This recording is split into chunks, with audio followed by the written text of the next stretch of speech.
Satu gol oleh Romeni bagi kemenangan Indonesia atas Bahrain sudah cukup untuk mengobati kekalahan 1-5 Indonesia dari Australia 5 hari sebelumnya.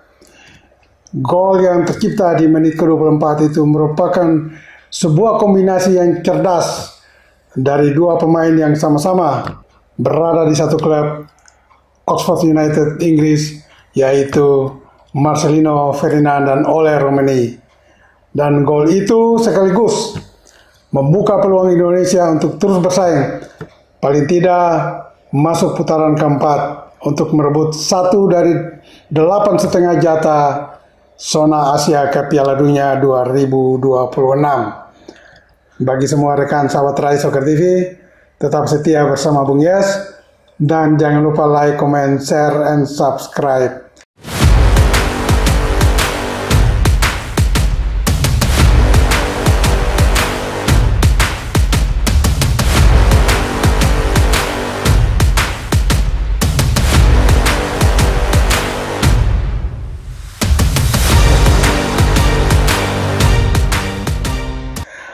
Terima kasih untuk Ole Romeni, 2 penampilan, 2 gol. Dan gol semalam di hadapan sekitar 70.000 di Stadion Gelora Bung Karno Senayan yang membuat stadion seakan-akan menjadi lautan merah.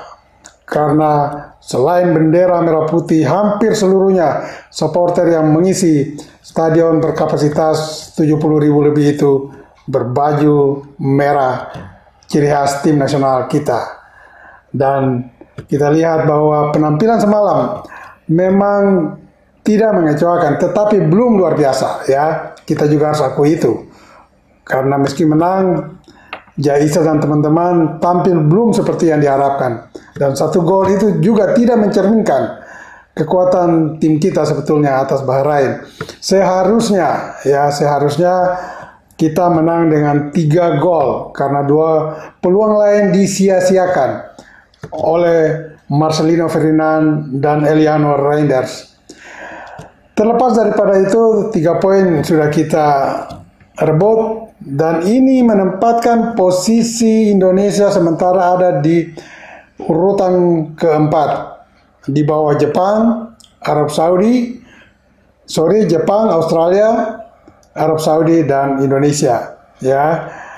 Australia semalam juga kemarin petang mengalahkan tuan rumah Cina dengan skor 2-0, sementara Jepang di kandang sendiri ditahan imbang tanpa gol oleh Arab Saudi. Kemenangan Australia atas Cina itu membuat mereka sekarang mengumpulkan 13 poin dan berada di posisi kedua di bawah Jepang. Sementara Arab Saudi ada di posisi ketiga dengan 10 poin. Dan Indonesia ada di posisi keempat dengan 9 poin, diikuti oleh Bahrain dan Cina di urutan ke-5 dan ke-6 dengan masing-masing merebut 6 poin. Semalam Patrick Kluivert keluar dari formasi idealnya dan dia memainkan pola 3-4-3 yang sangat fleksibel dan sangat dinamis. Pola itu ketika menyerang akan menggunakan pola 3-4-3 tadi, tetapi ketika bertahan itu bisa berubah menjadi 3-6-1 karena 2 sayap, baik Ragnar Ormaun di kiri maupun Marcelino Ferdinand di kanan bisa turun memperkuat pertahanan. Sehingga pola itu memang cocok dan menurut saya tepat. Karena apa? Semalam kita bermain di kandang sendiri. Dan di kandang sendiri dan kita sangat membutuhkan poin penuh, poin 3, maka tim harus bermain dengan formasi lebih menyerang dan itu sudah dilakukan oleh Kluivert dan timnya dan juga diimplementasikan oleh Jaisa dan teman-teman di lapangan dengan sangat baiknya. Dan kita lihat di babak pertama tim kita memang lebih menguasai permainan dan lahirlah gol di menit ke-24 lewat sebuah kombinasi cerdas ya antara Marcelino Ferdinand dan Ole Romeni. Marcelino yang selama ini bermain cukup gesit, semalam juga tampil tidak terlalu mengecewakan.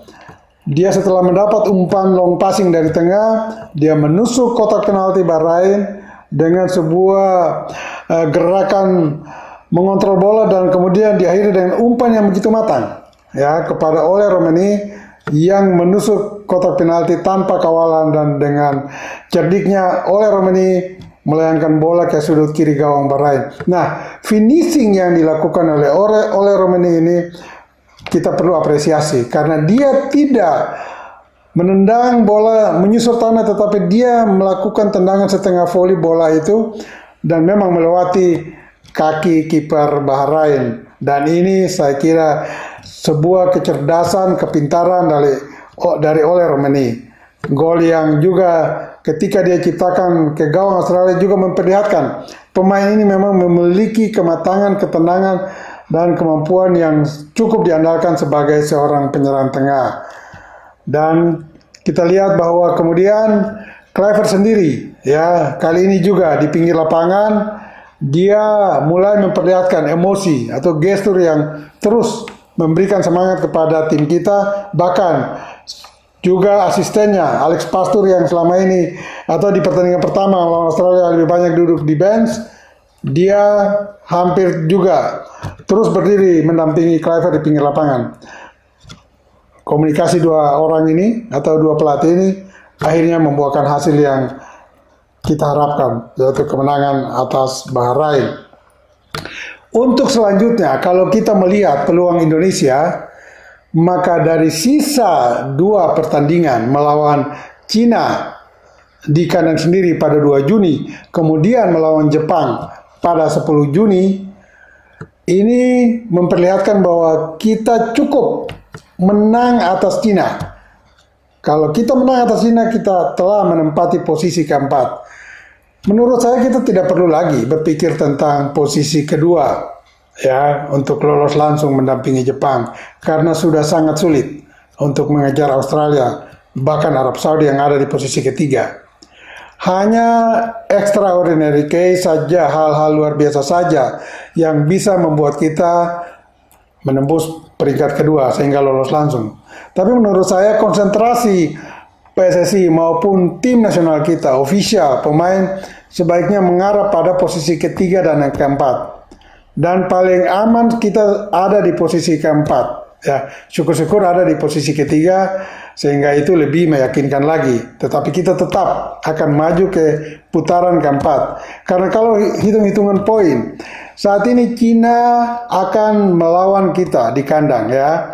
Kemudian dia juga akan melawan Bahrain di pertandingan terakhir. Nah, Bahrain sendiri pada tanggal 5 Juni saat kita melawan Cina, Bahrain akan menjamu Arab Saudi.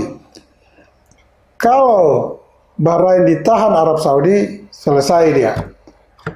Begitupun Cina. Kalau kita mengalahkan Cina, selesai juga Cina. Sehingga posisi Indonesia saat ini ada paling aman di urutan keempat. Dengan catatan harus menang atas Cina. Karena kalau kemenangan kita bisa peroleh dari Cina, maka poin kita akan menjadi 12. Dengan poin 12 kita sudah sangat aman, ada di posisi keempat. Syukur-syukur dalam pertandingan terakhir nanti pada tanggal 10 Juni kita bertamu ke kandang Jepang, kita bisa meraih poin. Ya, kalau poin penuh akan membuka peluang kita menjadi 15 poin, dan itu peluang yang baik untuk, bukan tidak mungkin, ada di urutan kedua. Tetapi bagi saya kita harus juga melihat fakta dan kenyataan. Kekuatan Jepang, Australia, dan Arab Saudi tidak mudah, terutama Australia. Dengan merebut 13 poin sekarang, mereka sudah sangat aman di posisi kedua. Tinggal 2 pertandingan, mereka mengambil 2 poin lagi, sudah posisi 15. Sementara kita maksimal akan mendapat poin 15 sama dengan Australia nanti. Kalau itu terjadi, maka secara head to head dan juga selisih gol, Australia akan unggul dari kita. Sehingga sekali lagi, Indonesia harusnya berpikir tentang tetap mengejar posisi ketiga atau 4. Jangan lagi berpikir tentang kedua, karena posisi kedua sudah lepas ketika kita kalah dari Australia. Bagi semua rekan sahabat Rai Soccer TV, ingat, bola itu bulat. Giring terus.